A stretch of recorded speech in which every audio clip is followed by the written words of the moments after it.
Hello and welcome back, dear students. Welcome to this new video of vector addition concept. Dear students, हमने classes में बहुत detail में ये चीज़ पढ़ी है कि whenever we add vectors, vectors are added vectorically by vector law of additions. और हम ये भी जानते हैं कि अगर हमारे पास वेक्टर्स हो और उन वेक्टर्स का मैग्नीट्यूड जो हो वो डिफरेंट हो तो उस टाइम पे जो रिजल्टेंट की फॉर्मूला वो कैसे निकलती है।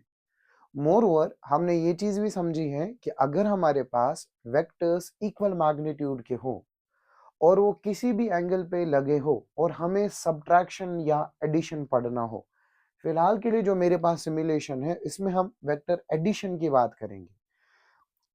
क्विकली अगर हम इस चीज को समझे, हम यहाँ पे इस चीज को ब्रीफ अप करेंगे कि हमारे पास जो फॉर्मूला है कि वो ये वाली फॉर्मूला होती है हमारे पास r equals to 2a cos theta divided by 2। ये फॉर्मूला हम जानते हैं। ये फॉर्मूला कब लगता है? जब हमारे पास इक्वल मैग्नीट्यूड वाले वेक्टर्स होते हैं।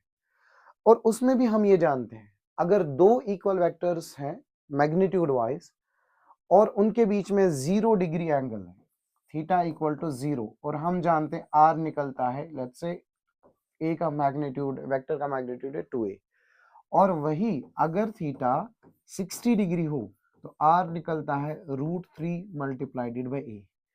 और वही अगर हमारे और √3 की वैल्यू हमें याद रखनी है, दैट इज नियरली 1.73। थीटा की वैल्यू 90 हो तो r की वैल्यू निकलती है √2a एंड सो ऑन। और हम ये भी जानते हैं r अगर थीटा हमारे पास 120 है तो r a के बराबर, और थीटा 180 के बराबर तो r जो है 0 आता है। So this is all what we know in the class. √2 1.4 के आसपास होता है। अब हम इस चीज को यहाँ पे समझ लेते हैं। लेट्स से मैंने यहाँ पे दो वेक्टर्स लिए, ये दोनों वेक्टर्स का मैग्नीट्यूड जो है वो है 100 और दूसरे वेक्टर का भी मैग्नीट्यूड 100 है। अब आप देखेंगे यहाँ पे रिजल्टेंट जो लिखा है वो लिखा है a plus B magnitude wise, that is 200 metre. Now मैं एक वेक्टर को 60 डिग्री रोटेट करता हूँ। Let's say I am rotating this vector at angle 60 degree.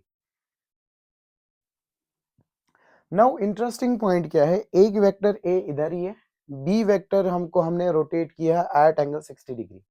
दोनों वेक्टर्स का मैग्नीट्यूड कितना है? बराबर। By parallelogram law of vector addition we know the resultant is drawn from the common intersection. Now यहाँ पे हमारे पास कुछ कॉन्सेप्चुअल पॉइंट्स है। जो ये रिजल्टेंट आना चाहिए, ये कितना आना चाहिए? √3 मल्टीप्लाइडेड bye a is the magnitude of the either vector because both vectors का मैग्नीट्यूड इक्वल है। √3 अभी मैंने बोला था दैट इज 1.73। अब आप यहाँ पे देखें a प्लस बी इन्होंने कितना लिखा है? 173.21, क्योंकि a का मैग्नीट्यूड कितना है? 100। 100 मल्टीप्लाइडेड बाई √3 आप करके देखेंगे तो वो 1.73 ही आएगा।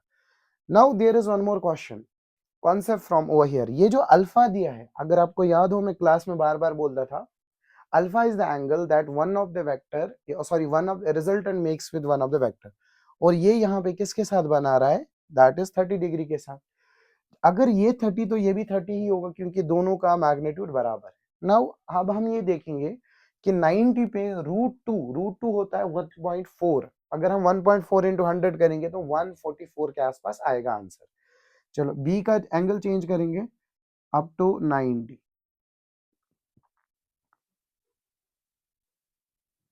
ये रहा 90।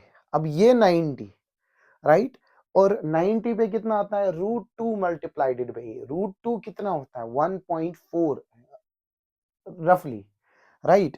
तो अगर हम 1.4 को मल्टीप्लाई करेंगे 100 से तो ये कितना आ जाएगा? 141, जो हमने क्लास में भी पढ़ा है। नाउ सबसे इंपॉर्टेंट जो होता है वो है 120 डिग्री वाला। अगर मैं ए और बी के बीच में 120 डिग्री एंगल कर देता हूं, जो रिजल्टेंट होना चाहिए, रिजल्टेंट का आंसर जो है ना वो 100 ही आना चाहिए। लेट्स चेक जो हमने क्लास में पढ़ा है। ये है हमारे पास 120 degree. Now this is the vector A, this is the vector B.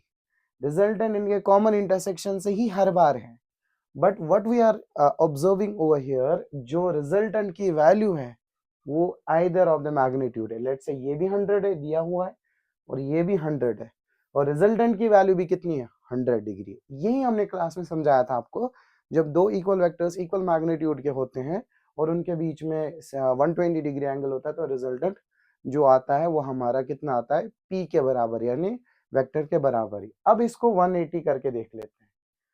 तो 180 डिग्री पे जो है हमारा आंसर 0 आना चाहिए और आप देखेंगे 0 आ रहा है क्योंकि ये दोनों कैंसिल करेंगे।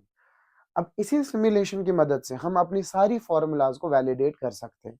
इसी तरीके से नेक्स्ट वीडियो में इंशाल्लाह I will be coming with the subtraction concept, जिसमें मैं यही चीज समझाऊंगा कि इक्वल मैग्नीट्यूड वाले वेक्टर्स 90 ही ऐसा वैल्यू होता है जहां पे दोनों की वैल्यू सेम आती है। आई होप आपको ये वीडियो समझ आया होगा। इंशाल्लाह next see you in the next video with the subtraction concept. Thank you.